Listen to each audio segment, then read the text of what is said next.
Well, hello, everyone. Thank you for attending today's webinar, Demystifying Machine Learning, Hostile Robot Takeover or Force Multiplying Automation. My name is Amy, and I'm the Operations Manager here at National States Geographic Information Council. If you're unfamiliar with our organization, NSGIC exists to advance the effective national coordination of geospatial information by supporting state-level cooperation. We serve as a national forum of the development of capable, future-oriented geospatial leadership. If you'd like to learn more about how to get involved with us, please visit our website, www.nishjig.org. So some reminders for our call today: all attendees have been muted on entrance. There will be time at the end of the presentation for Q&A, and I believe our presenters are facilitating Q&A through Mentimeter. But if there are questions in the chat box, they will be read aloud at the end of the presentation. Additionally, a recorded version of this webinar will be made available, so be on the lookout for that. And with that, I will now turn it over to the presenters. Thank you again for joining us.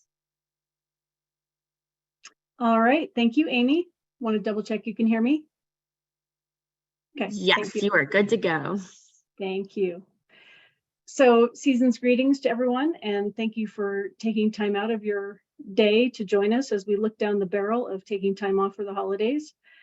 So my name is Karen Rogers, and I'm Project Manager at Dewberry. I am joined today with a few of my teammates. They include Catherine Bone, who is a Senior Project Manager for Dewberry, Sid Pandy, who is a Senior Geospatial Technology Manager, and Paul Dean, who is also a Senior Project Manager. So we are going to kick things off with a little Menti to try to get to a feel for who all is joining us and where you're from. So if you would go to menti.com, I think most people who have done NSGIC things before are familiar with it. You can either scan the QR code or go to Menti and enter that code, and that'll get us going. And if you could, once you log in, just hit the little heart button, just so we know you've gotten in successfully.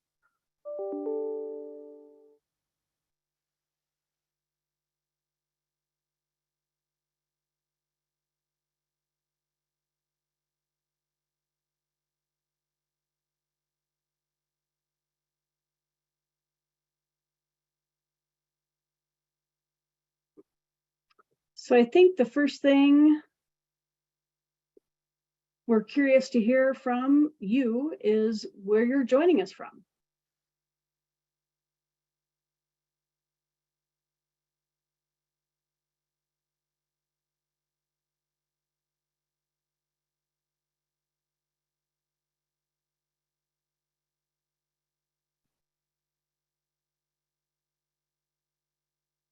I think a lot of the country is snowy or windy or stormy or wet. But hopefully that makes for a white Christmas for some of us. It's always fun to see the geographic distribution. Awesome. All right. So again, I'm here with Catherine, Paul, and Sid, and we are here representing Dewberry.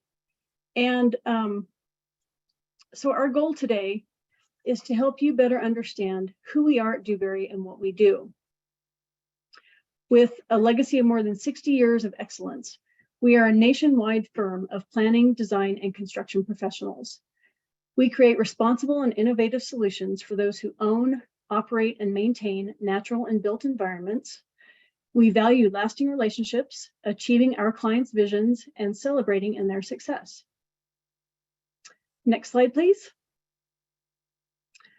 This slide shows how our physical presence has grown since our founding. Our vision for the next 50 years is based on 4 bedrock principles: that Dewberry will remain a family-owned business, growth will be valued to the degree that it furthers the intellectual stimulation we enjoy, this being the definition of having fun at work, that our culture remains the rally point to those who enjoy success at Dewberry, and we remain a community-based firm that, through our work, improves the quality of life in the places where our families and friends live. And go ahead, next slide, please. So since I started at Dewberry, I continue to be amazed at the breadth and depth of our services. We heard from a number of you at the annual conference that you don't know what Dewberry does. Suffice to say that we do a lot. The professionals at Dewberry cover a number of specialties, as this graphic shows. While our business units operate independently, we know we can leverage expertise from another unit to augment client needs. We have a long history of working with Esri, but we also have expertise with open source software and tools. And we have earned numerous awards for our work in engineering, as well as in the geospatial and remote sensing fields. Next slide, please. So under the geospatial umbrella is our Geospatial Technology Solutions business unit. The inner blue circles you see there in the graphic define our specific services that are all geospatial in nature, of course, but rarely does a project leverage just one. They're intertwined and interdependent as defined by the project needs. GTS boasts over 110 professionals with skills branching across the spectrum of geospatial services that our clients require. GTS has specific initiatives that you can see there to focus our skills and outreach efforts. We look forward to sharing more information with you on each of these at upcoming conferences and webinars. And if any one in particular strikes your fancy, please reach out, as we'd love to tell you more about our capabilities in that arena. We want to pique your curiosity and leave you wanting to find out more about the services we can offer you to provide solutions to solve your needs. Of those 10 services that you see, today we're going to focus on emergency management, which we refer to as GeoEM. Catherine leads that effort, so I'll turn it over to her to give you some background on that initiative. Catherine. Thanks, Karen. Yeah, so like Karen mentioned today, I'll go through, talk a little bit about what we do and what we mean by geospatial emergency management. And then we're going to really focus the rest of the conversation on how we use machine learning after Hurricane Ian.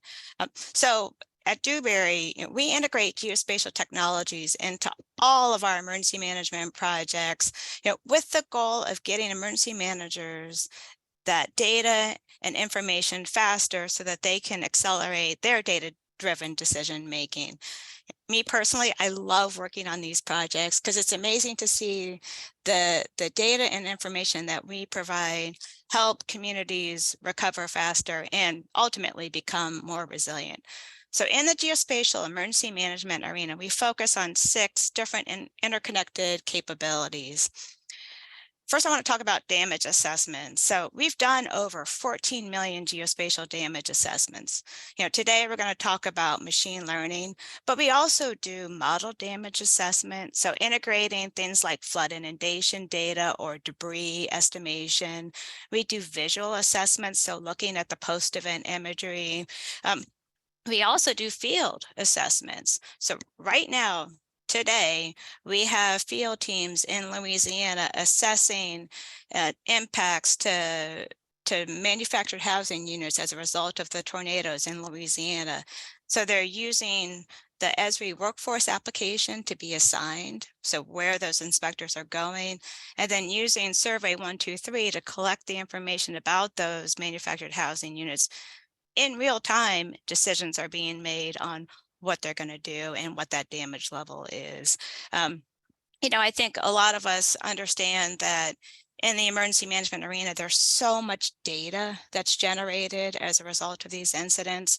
So we take that data, analyze it, and then visualize it in a way that's easy for those emergency managers to help make those decisions. With all of that data, it's extremely important to have a data management plan in place so you know who owns the data, where to go get the data, and how to use that data after a disaster. And we'll provide some resources at the end of this on a variety of places to help you develop data management plan and to access some of this information that we're talking about. One of the things that we've done to help communicate our geospatial emergency management services and capabilities is to develop an experience builder where we talk a little bit more about each of those capabilities and then provide some specific project examples. Yeah, I think especially in the geospatial community, there's so much value in sharing, what went well on a project, what we can do better next time. So like Karen mentioned, if you're interested in learning more about anything that we do here, please reach out, because I know I have a lot to learn from all of you and would love to talk more about it. All right, next slide. So let's get into the main part of the presentation. And our whole point here is to demystify machine learning. We really do want to make this presentation interactive. So we'd like to get your definition. What does machine learning mean to you? So when you hear machine learning, what do you think of, or what is your definition? And so we'll wait a little bit for the Mentimeter to start. And if you're on the slide entering, if you could, similar to what Sid said, if you could press the heart button, that would be fantastic.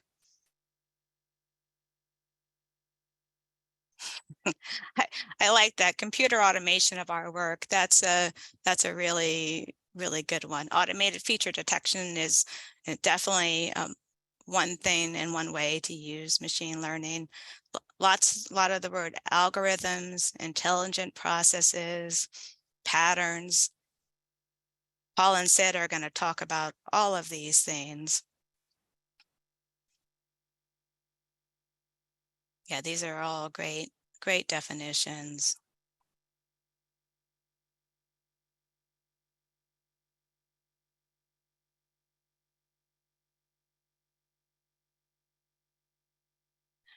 All right, so I think we can go on the next slide. For this presentation, we really want to demonstrate what the power of machine learning is and get you thinking about how you can use it in your organization. To do this, we're going to use Hurricane Ian as our case study and the machine learning assessments that we did as a result of Hurricane Ian. So I think most of us know, Hurricane Ian made landfall as a Category 4 hurricane late September on the west coast of Florida and caused significant damage.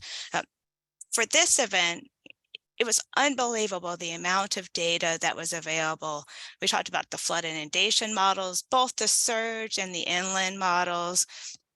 There was an amazing amount of verified crowdsourced social media data from NAPSIG, CEDAR, and the GIS Corps through the PhotoMapper project. And again, that will provide that link towards the end of this presentation. That data was extremely valuable in understanding early on some of the impacts. And then, of course, there was an abundance of post-event imagery from the Geospatial Insurance Consortium, NOAA, and Civil Air Patrol. We also used some different drone imagery as well. Next slide.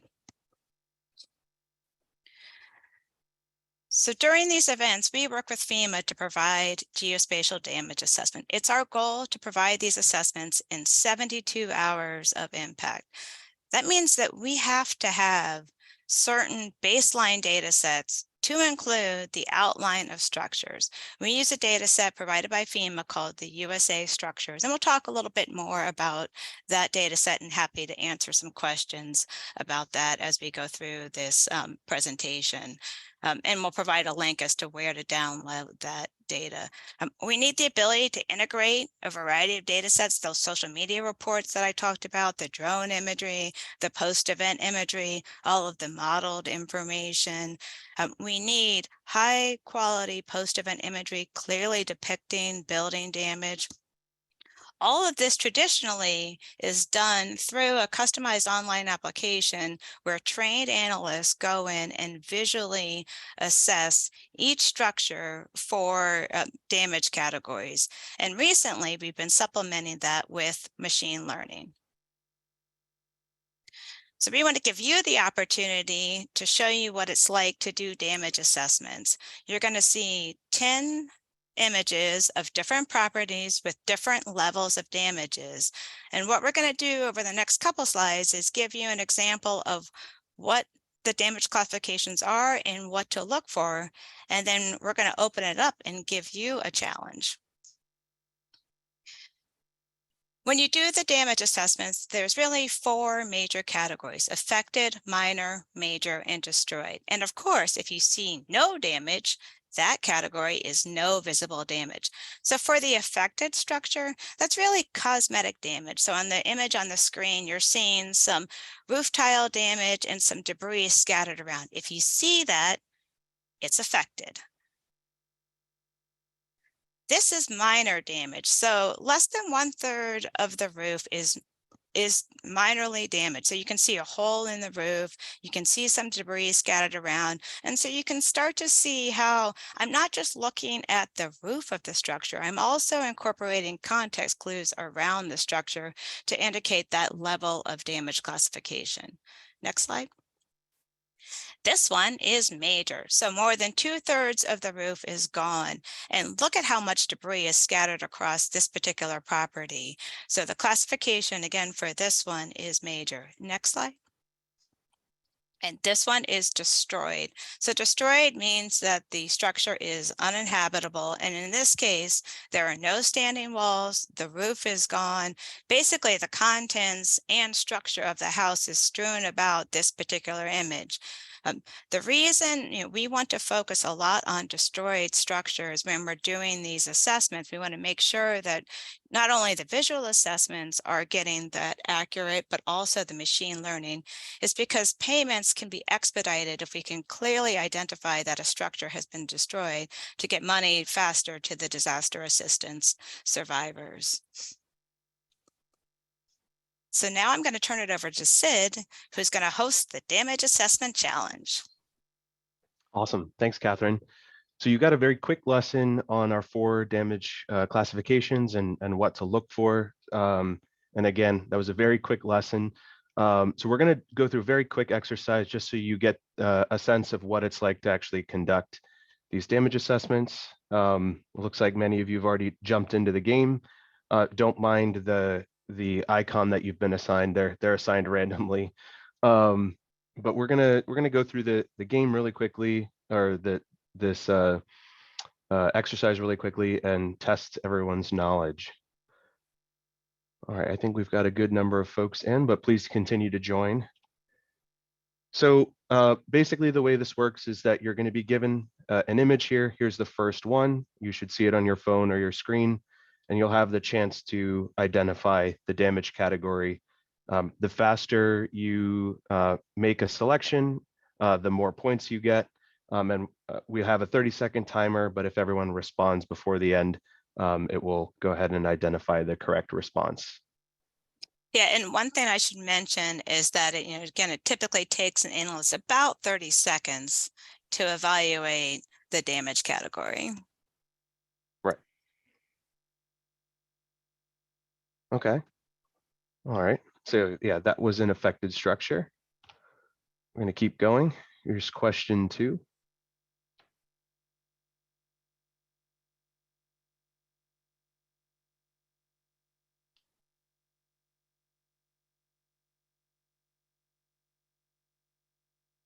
So again, as Catherine said, as we're looking at these images, and we also recognize you're only looking at the post-event imagery here. Typically, our analysts, as they're scanning through each image, they're looking at the pre-event and the post-event so that they can do some comparisons and have a little better understanding of what the structure looked like before the event.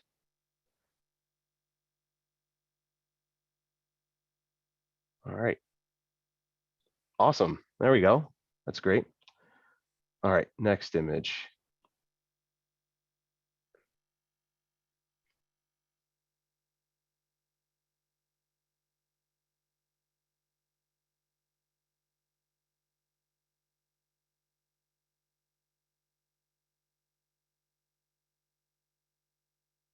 One of the other things that we have to take into account when we're doing these is the different types of imagery, the clarity. Sometimes we deal with cloud cover, or the angle of the imagery can sometimes make it difficult, or sometimes make it even easier for us to identify the structure's damage classification as well. Awesome, this is great.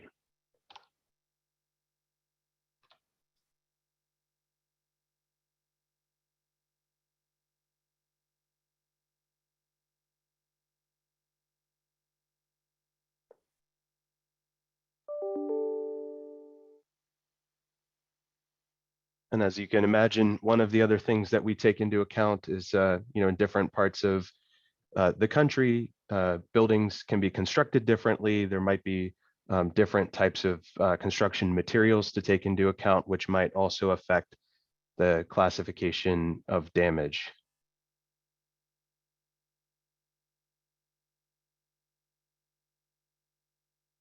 All right, this is got some experts here. All right, we got one more question before we check to see the scores.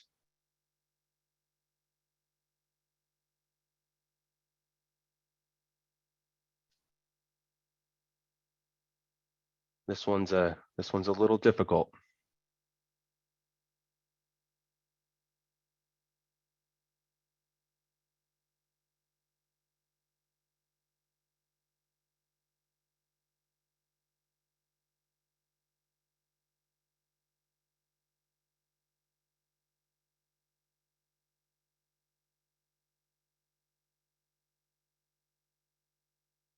All right. Yep. Yeah, as I said, that one, I knew that one was a little bit harder. So let's see where folks stand. It's only going to show the top 10. Let's see how everyone did. All right. We've got quite a few folks in tie for second and third place. Let's see the next 5 questions. Let's see how things shake out.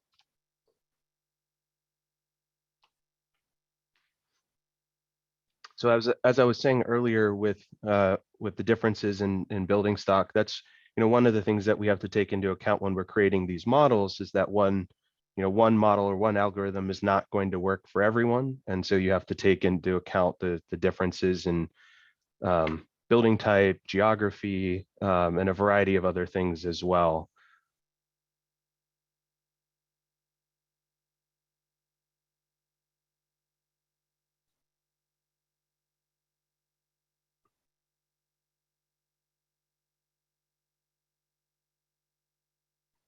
Awesome.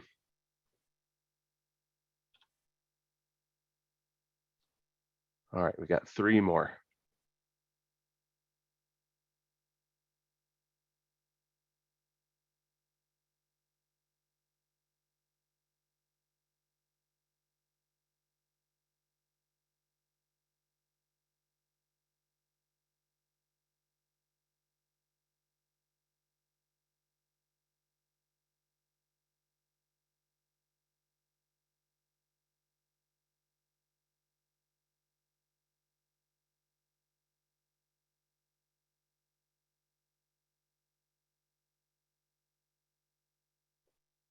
Everyone's getting the hang of this. This is good. All right, almost there. Remember that the quicker you respond, the more points you'll get. And if everyone responds before the timer is up, it'll automatically show the correct answer as well.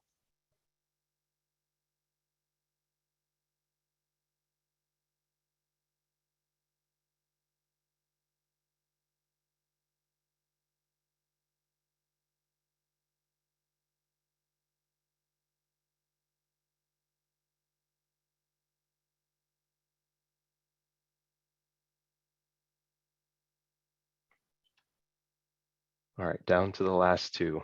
Let's see how things shake out. Another thing that we have to consider when we're going through a damage assessment process is, in addition to sometimes the difficulty in identifying the structure, everyone kind of interprets the damage differently, and so that's where what you will hear about a little bit later on is how machine learning is building in the consistency in these assessments.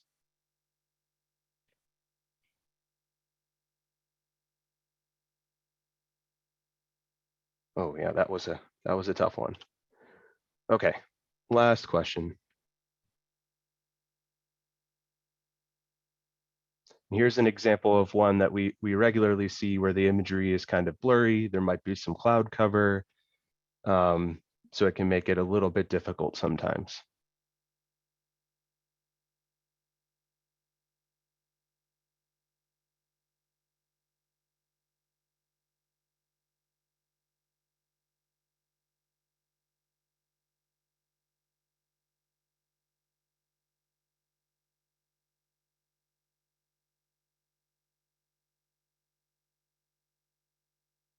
Awesome. That's a great way to finish up. So let's see what the leaderboard looks like.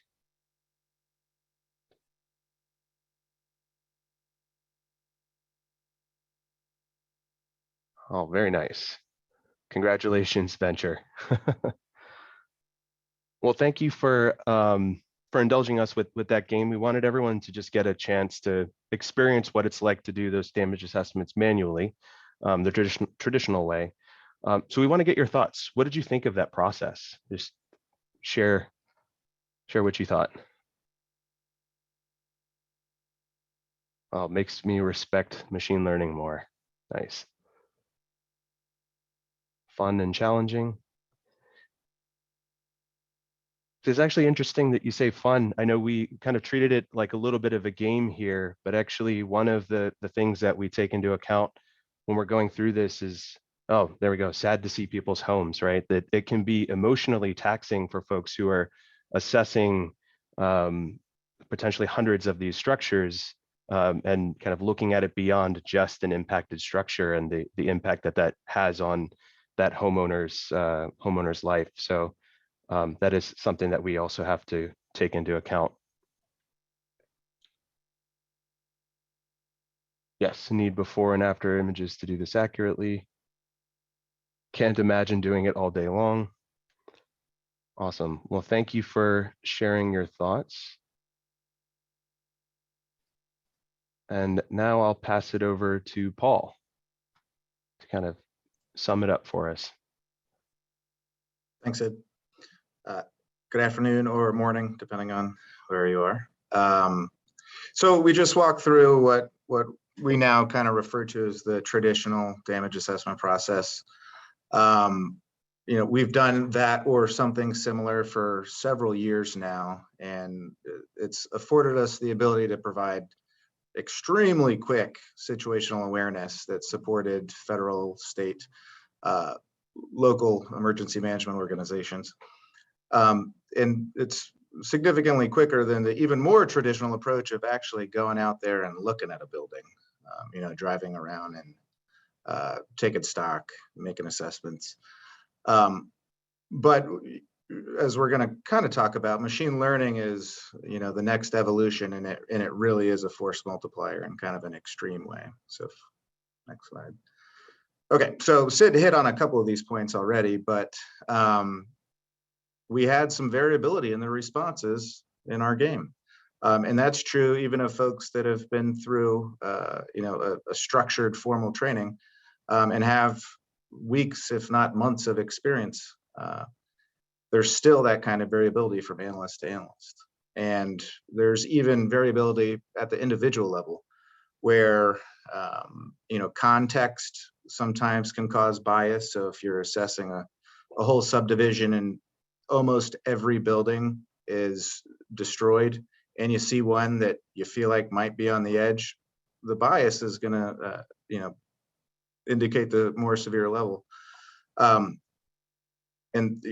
That proves to be a challenge, requires the need for a robust QC process. So that's a challenge. Sid hit on the fatigue and burnout. Yeah, you're absolutely right. Analysts are spending 10, 12, 14, 16 hours a day reviewing this imagery that is basically representative of people being displaced from their homes and kids not going to school and, going months without having a home cooked meal. It's devastating. And that is mentally and ultimately physically taxing on analysts. So that's a challenge. And it takes a while. So we just did 10 damage assessments at about 30 seconds per. That equates to roughly 100 an hour or so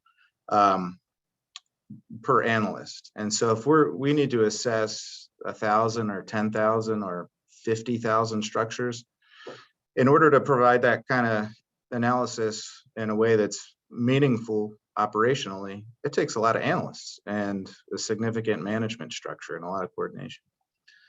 So as we're going to kind of talk about with our slick, fancy new automated approach, it really does address each of those points pretty considerably. So the variability is significantly reduced. The machine has no emotions. It's going to look at that structure based on how it's been trained in the past and make that same assessment every time. So that's helpful. Further, if the machine's doing the majority of the work, we don't necessarily need to put the humans there looking at that mentally and emotionally taxing imagery. We just use them for what's really needed. So if 90% of the structures are not damaged and the model determines that, then we can use some statistical sampling to validate that those no visible damage structures are in fact sound. And then really just spend a reduced amount of time focusing specifically on the damaged structures, the ones that have a bearing on outcomes for survivors.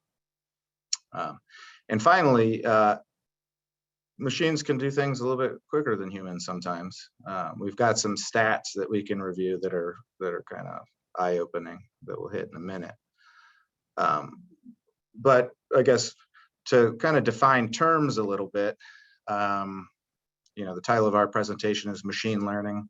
We've all heard the term artificial intelligence and deep learning, et cetera. So to kind of put some structure around that, we'll talk through each of these. So artificial intelligence, in practice is really just getting the machines to do our bidding, period. So, I'm out of laundry detergent, and then you click the button and Amazon sends you more. You didn't have to tell everybody along the way what to do to achieve that outcome. There's a series of algorithms that address a lot of those steps.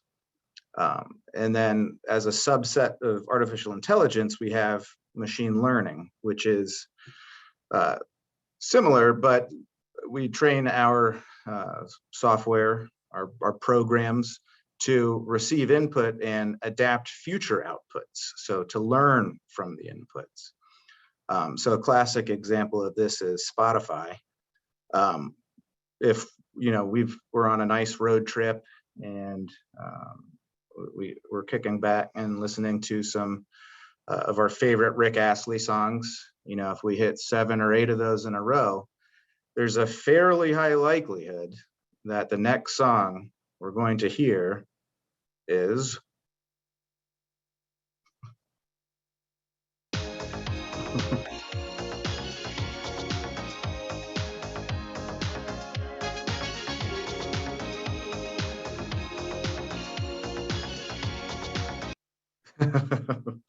so yeah, the machine's going to get that right.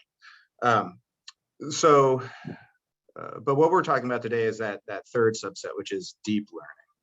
And this is where we take machine learning models and use them to try to emulate human cognition. Again, there's a couple of kind of classic ways that this manifests. One is natural language processing, where auditory information is received by a computer and interpreted in an output results like Alexa or comparable. And then there's computer vision, which is what we're really talking about today. And even within that, there's a subset of implementation. So there's image classification, which is looking at an image and determining what it is from some predefined list of categories.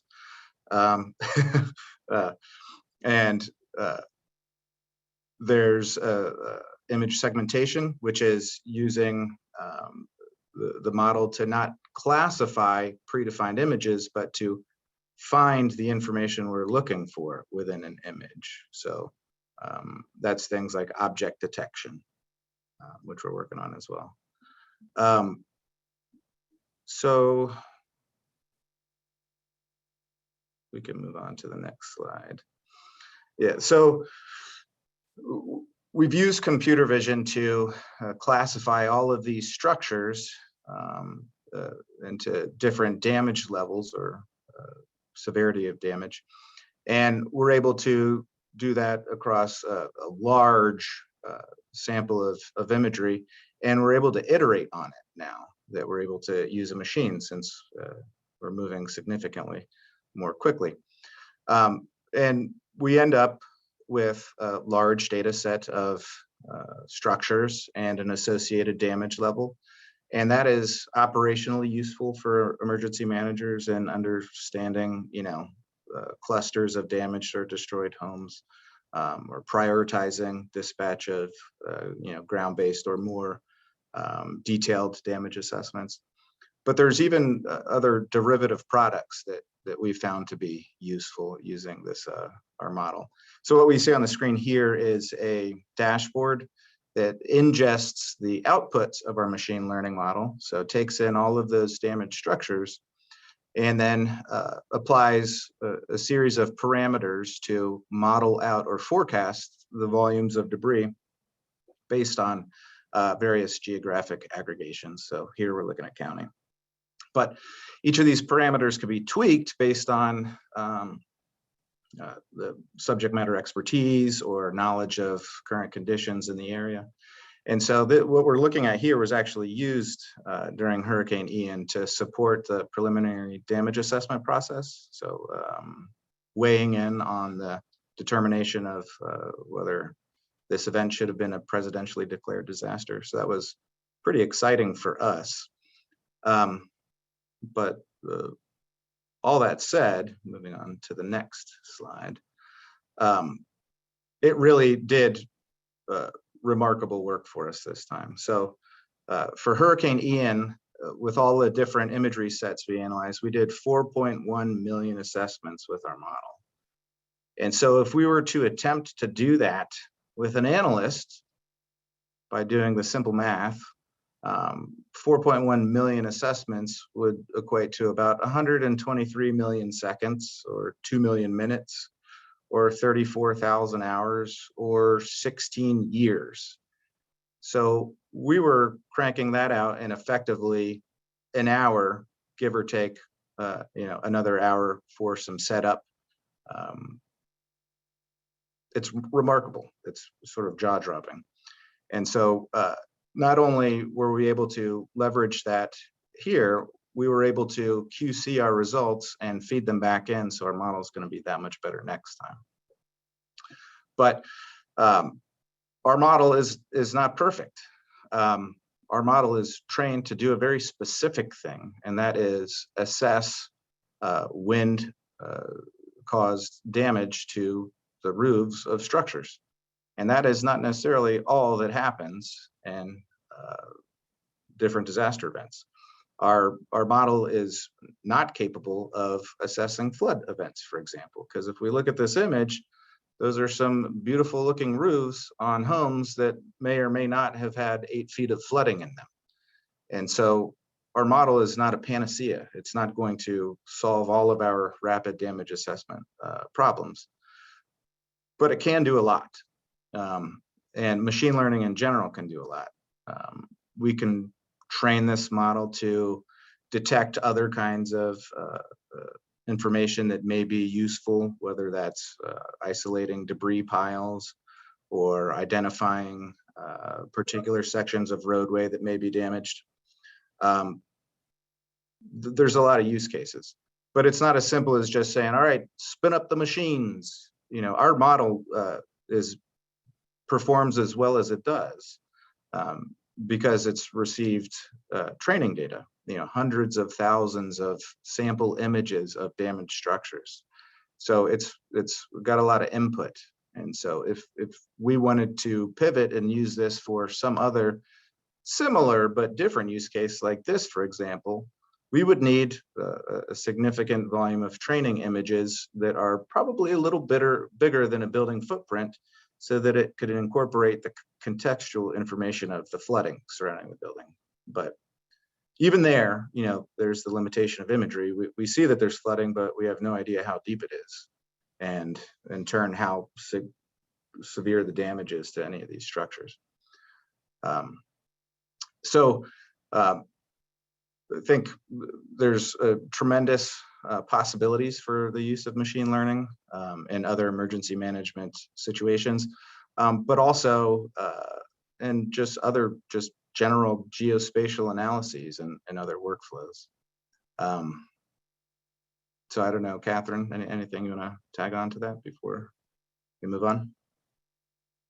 No, I think Paul's point is always just so valid. I mean, the machine learning is a fantastic tool, but you need to make sure you're using it for a solution that's appropriate for your criteria. And Sid, you alluded to this during the challenge. You also want to make sure if you're doing some type of computer vision, machine learning effort, that it's trained for your area. So making sure that, if you're in Puerto Rico with a concrete construction, that your machine learning model is trained for that specific type of construction and resulting damages. So I think, I think it's been such an amazing tool for us on the damage assessments for wind, and we just recently developed a fire damage assessment model. But really thinking through the whole process is really important, and just want to make sure to convey that to everybody as well.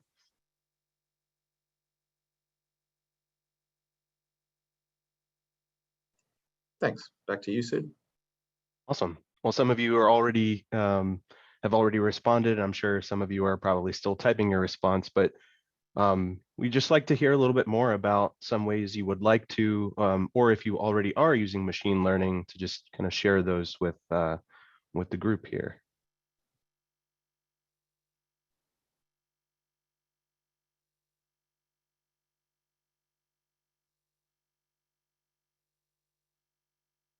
Assess impacts from wildfires. Transportation related models.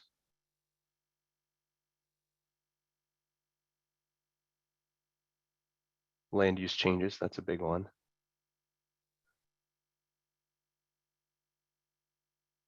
All right, so as you can see, there's just even with the folks we have on this call, there's a lot of different ways in which people are thinking about using machine learning, lots of opportunity. So before we wrap up, we did just want to share some resources with all of you. Hopefully you're all familiar with the NISHIC Learning Center.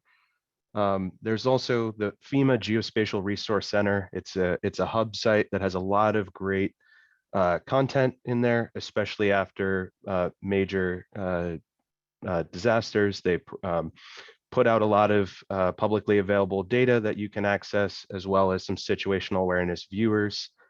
As you heard earlier, the USA Structures data set is also something that we use, and that's been publicly available for download as well.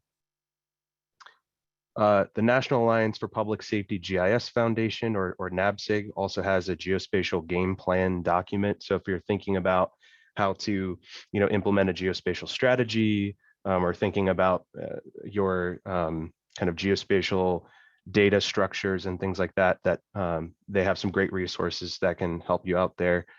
And then Catherine also mentioned the GIS Core Photo Mappers team. They're an incredible team of volunteers that scour social media. Some of them even actually go out into the field and are collecting imagery that they then provide for public use for free.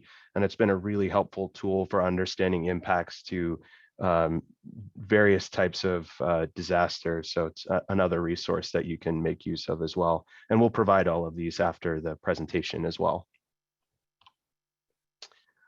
So we just wanted to kind of open it up, and also say thank you to all of you for participating today, and take some time to address any questions you have, and feel free to submit them through the Menti, or if you'd like to put them in the chat, that's fine as well.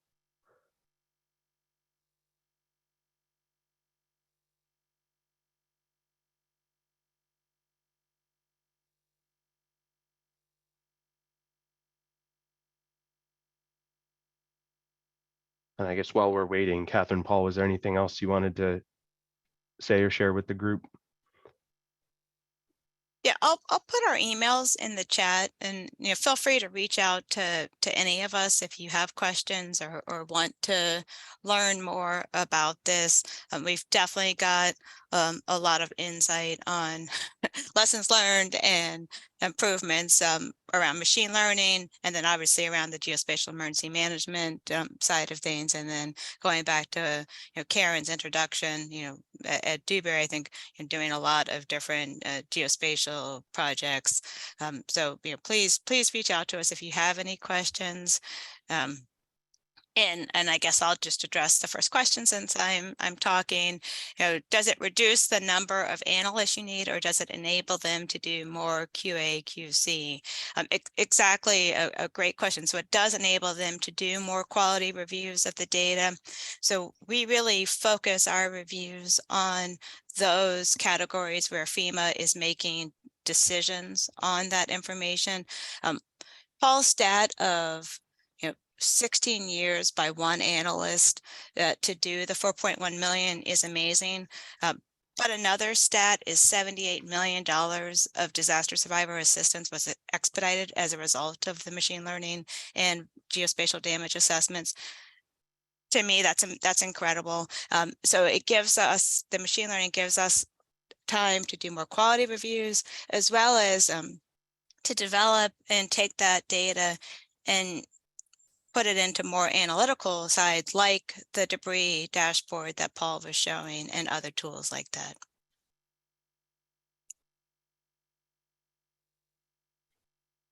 Looks like there's a question in the chat. Do you retrain the assessment model for each event? And yes, we do.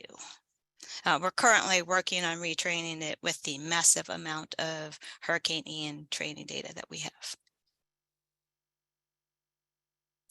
And one thing I don't think was mentioned was our model was not trained in this specific area in Florida, but we were requested to run it anyway. But you think in Florida, there's a lot of lanais that are covering those pools.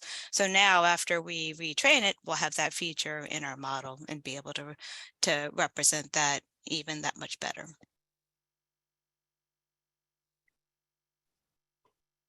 Thanks, Catherine. Any other questions? Catherine's also, as she said, going to put our email. There we go. Our emails in the chat. So please do feel free to reach out to us should you have any other questions or want to talk about any of these more. Catherine or Paul, do you want to speak to any other models we have for different types of disasters?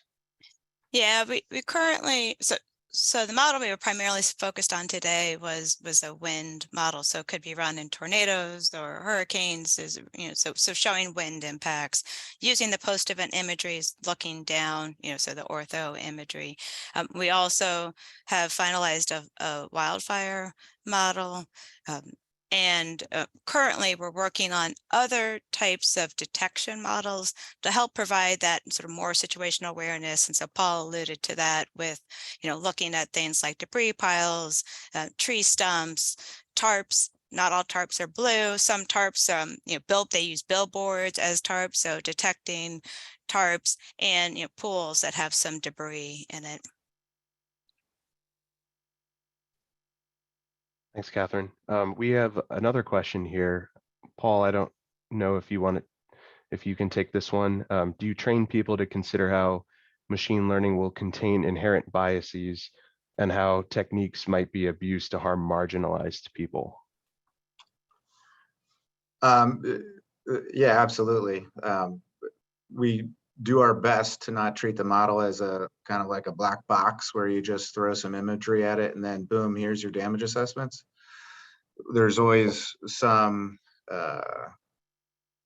analysis and context and interpretation that needs to be applied at both the front end and the back end of the process. An example could be, that there are certain parts of the country where there's that are economically challenged, and that may manifest in the condition of roofs in the community.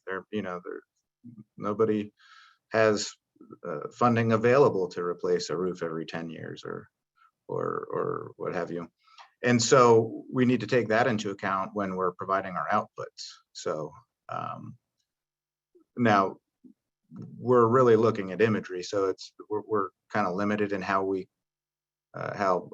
that inherent bias manifests in our process, but it's always something we need to remain aware of. I don't know if you have anything to add to that, Catherine. No, yeah, thanks, Paul.